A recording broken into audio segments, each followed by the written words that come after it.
Караванот создаде нова иднина. Предводен од ВМРО ДПМН вчера беше во општините Василево, Босилово и Новосело.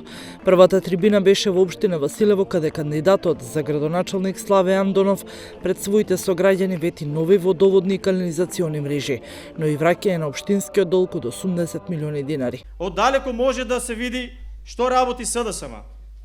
Регионалната депонија ја труе целата котлина.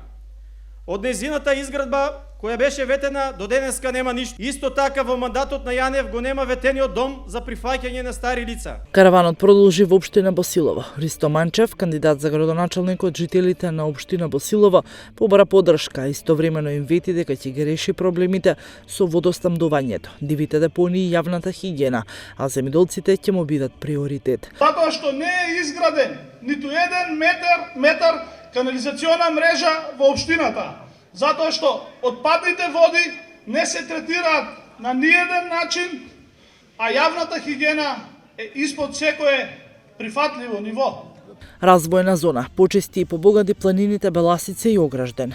Општина без диви депонии, вети вчера вечер во Новосело кандидатот за градоначалник од ВМРО ДПМН Ѓорги Божинов. Гарантирам на посветеност на проекти кои ќе го подигнат животниот стандард на вас, мои сограѓани.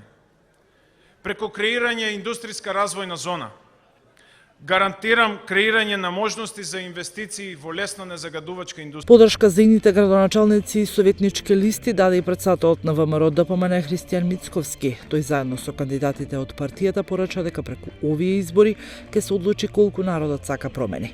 Ние не успеавме да се израдуваме на некаков колективен успех, затоа што носат само порази и назадување.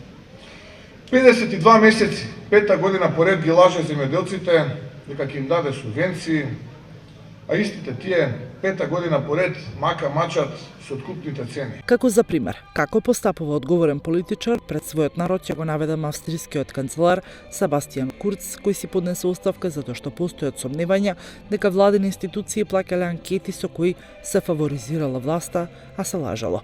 Курц покажа висок степен на морална одговорност и верба во принципите. Кај нас 14 луѓе живе гореа во модуларната болница во Тетово, а ние немаме ниту еден виновен, истакна председателот на ВМРО ДПМН Мицковски.